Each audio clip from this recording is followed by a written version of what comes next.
The HOA president fenced off my ranch and banned me from entering my own land. No warning, no rights. They thought a veteran like me would just back down, but I bought the only road they had access to, and with it, the master key to their entire community. In the end, they were the ones locked out, watching from behind the gate they built to keep me out. My name is Cole Dawson, former U.S. Army soldier. Now I pour my days into what's left of my father's legacy, Silver Ridge Ranch. It's 38 acres of wide-open sky, grazing horses, and the dry scent of New Mexico dirt. Every corner of this place holds memories of the man who taught me to live with honor. But nothing could have prepared me for what I found when I got back from Albuquerque. I'd been gone just 3 days, visiting my sister who'd had surgery. As I turned onto the dirt road and caught sight of the ranch, what I saw stopped me cold. A galvanized steel fence, over 10 feet tall, slicing through the entrance like a knife to the chest. A massive locked gate, and a ridiculous sign that read,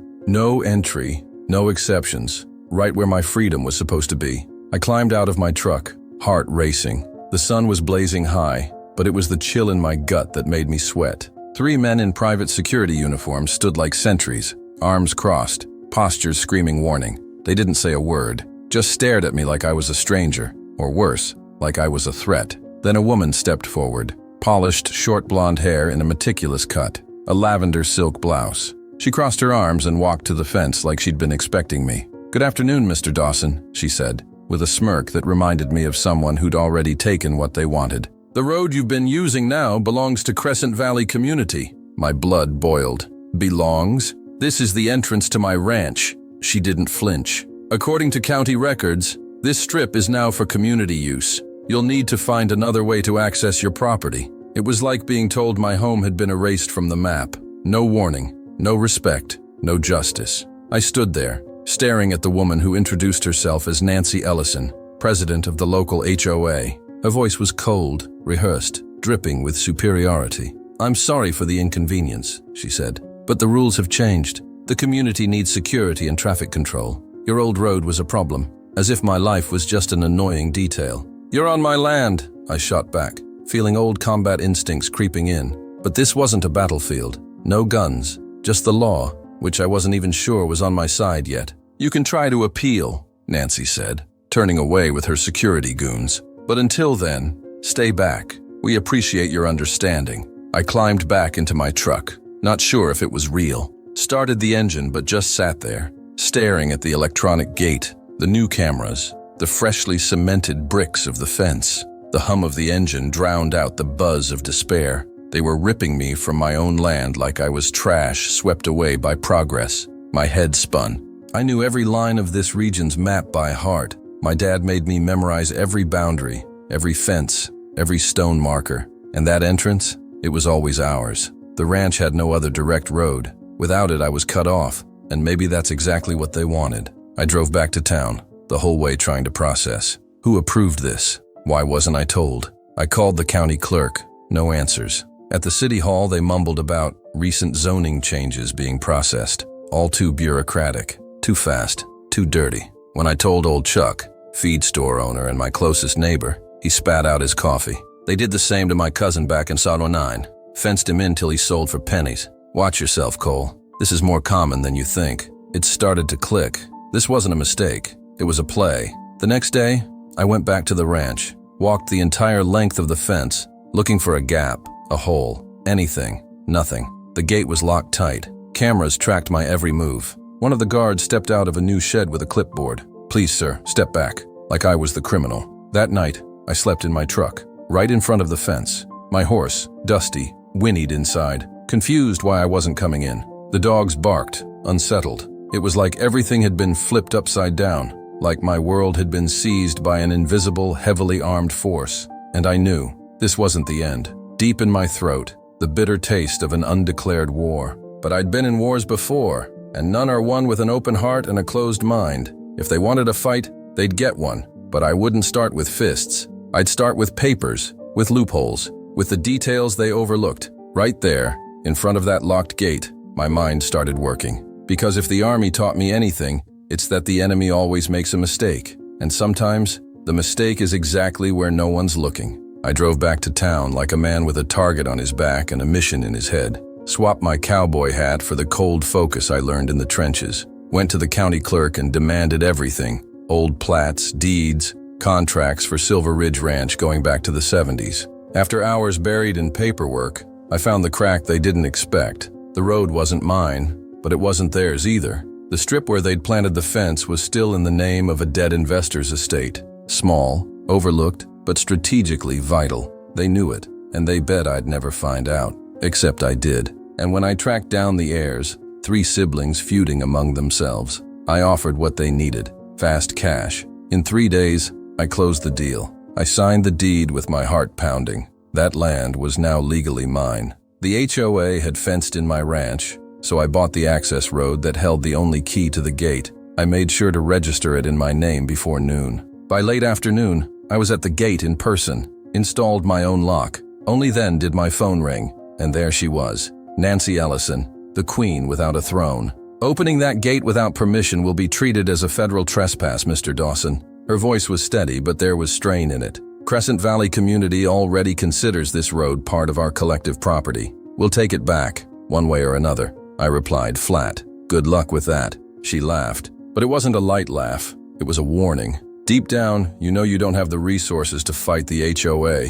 We have lawyers, funds, connections. This battle will break you before it starts. I took every word like a punch but kept my tone. I'm not the kind who breaks easy, Nancy. You'll learn that the hard way, she scoffed. You might have bought land, but you'll never have control. She hung up. The next day, I got an informal notice, a proposal to surrender the strip for community safety reasons, with a generous and immediate payout. I tore up the envelope and tossed it. This wasn't about money. It was about refusing to be kicked out of the life I'd built. I called Jordan Hale that night, a brother in arms, now a land use lawyer in Santa Fe, told him everything. He listened quietly and said, "If she's this desperate to take it from you, you're holding the right weapon." And we planned, if they came with paperwork, we'd hit back with stronger documents. At the gate, I swapped their cameras for my own, controlled access through an app on my phone. Every move was recorded. Nobody passed without my say-so. And in just 24 hours, the community was in chaos.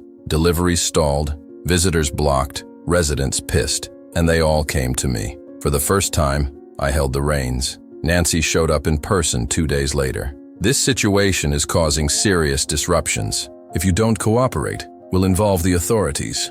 I replied, I'm counting on it. It'll be a pleasure to show the videos of you trespassing on private property. She paled. She hadn't expected resistance, and she sure as hell hadn't expected preparation. Before she left, she turned, barely containing her anger. You might have the key now, but we'll lock you inside. Little did she know that line would turn prophetic, because everything that came next, every attempt to choke me out with the law, only sharpened my edge, and I hadn't even started fighting back. The first official letter arrived on a dry, windy morning, gold seal and all. Urgent notice from the HOA, territorial integration action. It claimed, with polished words and fake formalities, that my ranch was now part of Crescent Valley's internal green space. A complete legal absurdity. But it wasn't a mistake. It was the first step in a calculated campaign of coercion. The document said I had to follow HOA rules, quiet hours, fence limits, animal restrictions, and monthly fees. You are legally bound to shared governance, it read. I laughed out loud, alone on my porch. It was like they were telling me I'd signed a deal with the devil without knowing. I grabbed my phone and called Jordan Hale. He listened, asked me to scan everything and send it over. At the end of the call, he said, "This isn't a letter. It's written intimidation. We'll reply on their level with a legal missile." In under 24 hours, our response was filed and delivered. Simple, direct, powerful. Immediate cessation of legal harassment. Private property. Unauthorized access is a crime. The HOA fired back with more letters. Some printed, others hand-delivered by suited reps. One accused my ranch of degrading the community's aesthetic value. Another warned of possible forced removal of irregular structures. Threats dressed up as bureaucracy. They wanted me to feel fear on paper, but paper doesn't scare me. Nancy showed up one afternoon with 2 board members, all dressed like they were heading to court. "We're trying to keep this from escalating," she said. "You can still accept our original offer." I pretended to think for a second. "I'd rather escalate," I said. She tried to stay composed, but I saw the tension in her jaw. She wasn't used to pushback, They started spreading flyers around the community, called me an irregular occupant, said I was blocking progress. Some residents gave me dirty looks at the town grocery store, but others, they whispered, "Is it true what they say? That you bought their entrance?" I just smiled. Then the HOA tried pulling in environmental agencies, accused me of storing toxic materials and disrespecting New Mexico's native wildlife. A county inspector showed up.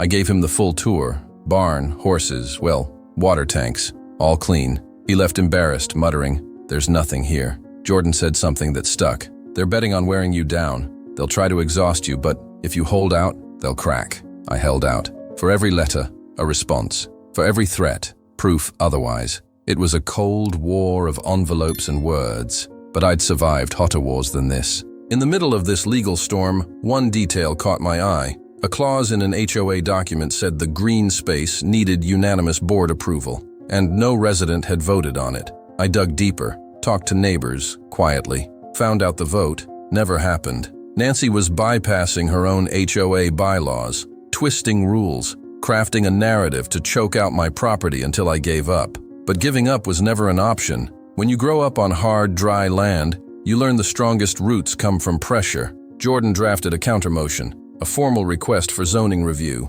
It froze all HOA initiatives pending a court ruling. Now they were tangled in their own web, and for the first time I could breathe without bracing for the next hit. But when you corner a snake, it strikes. And I had no idea how far they were willing to go. The first sign they'd crossed a line was the noise. I woke to the roar of heavy engines from the south side of the ranch, rode out on horseback with my rifle slung across my back. 2 yellow bulldozers were carving a narrow path, cutting a road through my pasture. Workers in vests and hard hats ignored me like I wasn't there. I dismounted and asked, "Who authorized this?" One worker glanced at me, hesitated, and said, "HOA's orders. This area's going to be part of the community's eco-trail." I laughed, but it was pure anger. "You're digging on private property." I recorded everything on my phone. The workers stopped, but the damage was done. By the end of the day, new signs were staked in the ground. Environmental preservation area, no access. They were scattered like they'd always been part of the landscape. Even the sign's design mimicked official government ones. But I knew it was a show. The HOA was trying to paint my ranch as a park that never existed. 2 days later, I found the back fences cut. My cows had wandered out, roaming near the state highway. Real danger. Life or death danger. I spent the night rounding them up under moonlight, throat tight with rage. This wasn't an accident. It was deliberate sabotage. They were messing with my animals' lives. I set up motion sensor traps, hid cameras in the trees, and in under 72 hours I had proof. 3 men in HOA uniforms sneaking onto the ranch via a side trail. One held a jug. In the footage, he poured liquid near the stables. The smell I found later confirmed it. Gasoline. Their plan was clear and cowardly. Stage an accident, create chaos, push me to react violently so they could call me unhinged. But I wouldn't take the bait, not after everything. I took a deep breath, called Jordan, and handed over the videos. "Now they've committed a crime, Cole. This changes the game." Nancy called that same afternoon. "Didn't know I had the footage. If you keep making things difficult, we'll have to take stronger measures." I played dumb, like pouring gasoline near my horses. Silence on the other end. Long.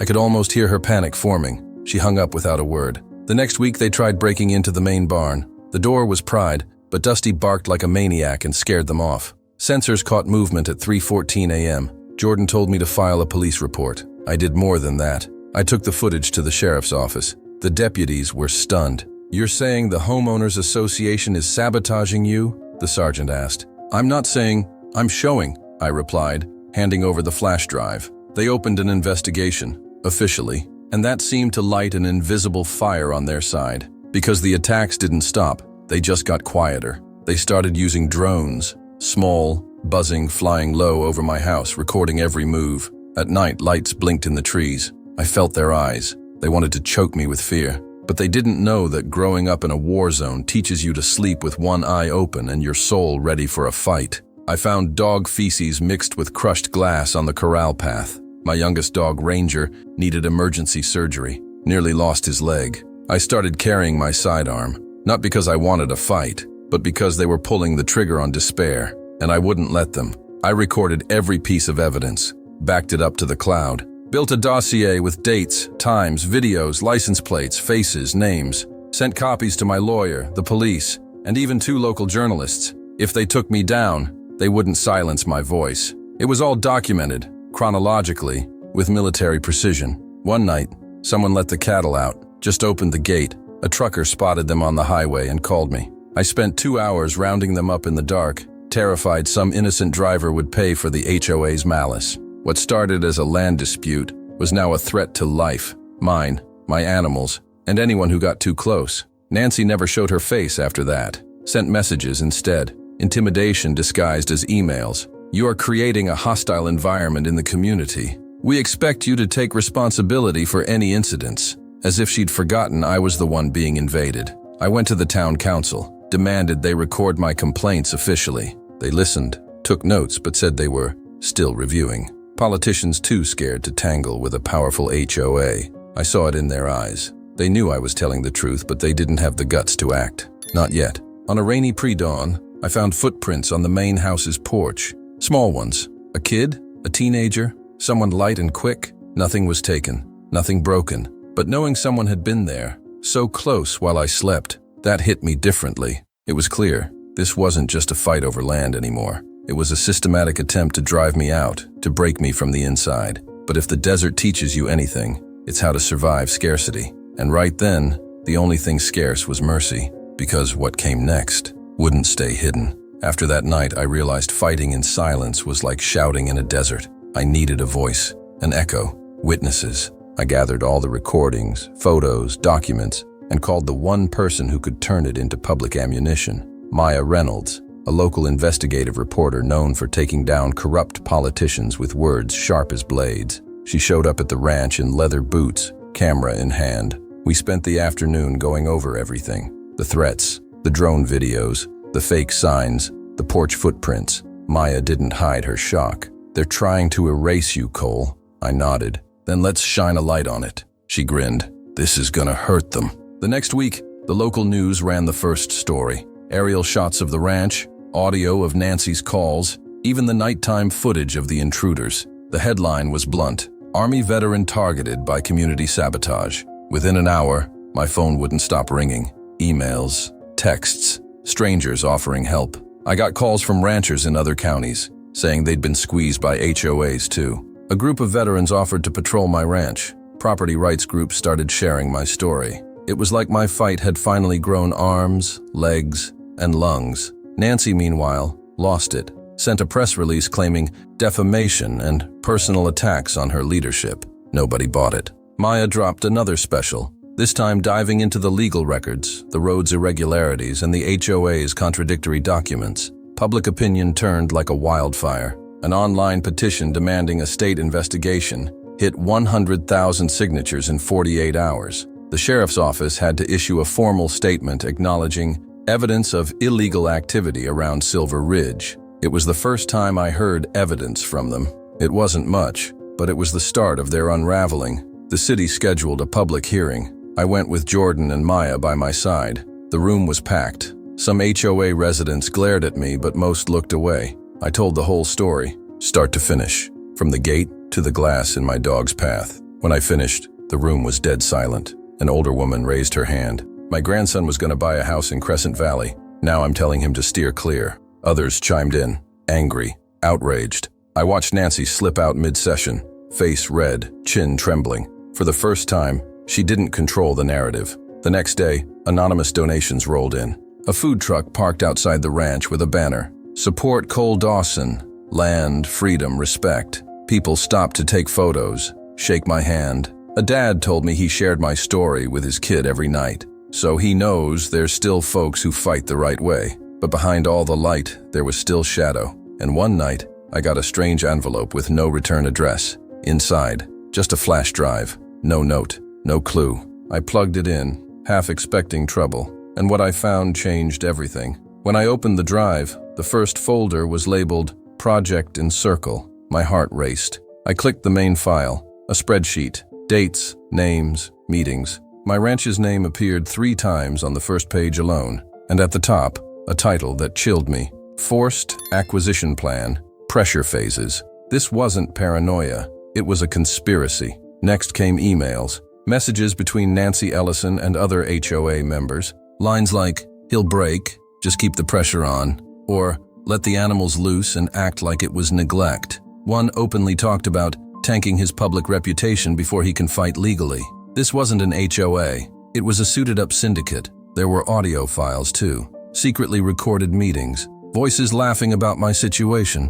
One, unmistakably Nancy's, said, "That ranch will be ours, and he'll thank us when he sells for scraps." Another board member mentioned, "We've got the developer lined up. The gate's just step one." My stomach churned. I copied everything to 3 places. One on my computer, one in the cloud, one on an external drive I took straight to Jordan's office. When he finished reviewing, he just said, "This isn't just a lawsuit. This is a state-level scandal." And he was right. The bomb was primed, and I knew exactly where to detonate it. I went straight to the county prosecutor, handed over the evidence, showed the videos, the audios, the forged documents. In under 48 hours, a search warrant was executed at the HOA's headquarters. Doors were busted open at 7 a.m., with news cameras waiting outside. Nancy tried to slip out the back, but Maya's microphone caught her. The press ate it up like sharks in bloody water. Headlines screamed, "HOA president probed for fraud, sabotage against veteran." I became a symbol of resistance.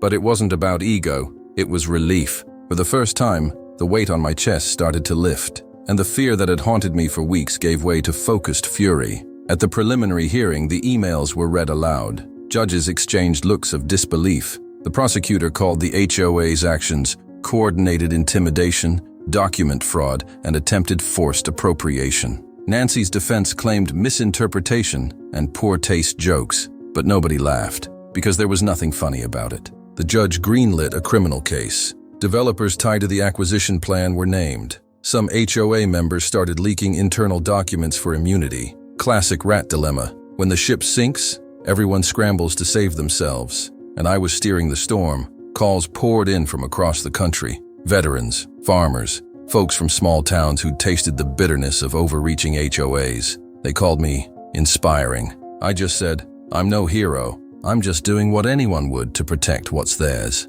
But deep down, I knew most would have folded long before this. By the end of the first trial phase, the HOA was ordered to issue a public apology. The judge mandated the gate's permanent unlocking and declared the fence illegal. Plus, the HOA had to pay a hefty settlement for moral, material, and emotional damages. It wasn't just money, it was justice. And with part of that settlement, a new idea took root, one about transformation, about legacy, about rebuilding, because if that land was a battlefield, it deserved to be a stage for something bigger. With the settlement in hand and my name cleared, I didn't just want to celebrate, I wanted to leave a mark. I bought a strategic plot, right at the entrance to Crescent Valley Community. It was an empty lot, seemingly worthless, but loaded with meaning. It was the exact spot Nancy and her cronies passed every day, the same spot where they tried to lock me out. There, I built Silver Ridge Arena, a venue for rodeos, veteran meetups, country music festivals, and tributes to rural life. Every nail driven, every board raised, was a quiet answer to their arrogance. It wasn't just a barn, it was a roar, a sanctuary of defiance, a reminder that nobody stomps on a rooted soul without paying a price. On Saturdays, families fill the place. Kids race through the barns, folks dance to acoustic guitars, and horses thunder across the arena to cheers. Many Crescent Valley residents, the same ones who once sneered at me, now ask permission to come in. And the irony, the only access road is still mine. I decide who gets through. At the entrance, I had a rustic wooden sign installed, lit by spotlights at night. I carved the words myself, etched into me through this whole war. The road to justice runs through here. Those who read it feel it. Those who lived it get it. Those who tried to crush me, they look down when they pass. Maya visited one Sunday afternoon with a cameraman, wanted to show how the story ended. As the camera panned across smiling families and waving flags, she asked, "Do you think you won?" I took a deep breath and said, "I think I held my ground. And sometimes that's victory enough." Jordan rolled up months later on his old Harley, gave me a firm hug and said, "You're a legend around here." We laughed, but we both knew it wasn't about fame. It was about reclaiming what they tried to steal. Dignity, respect, peace, things no money or power can buy back once they're gone.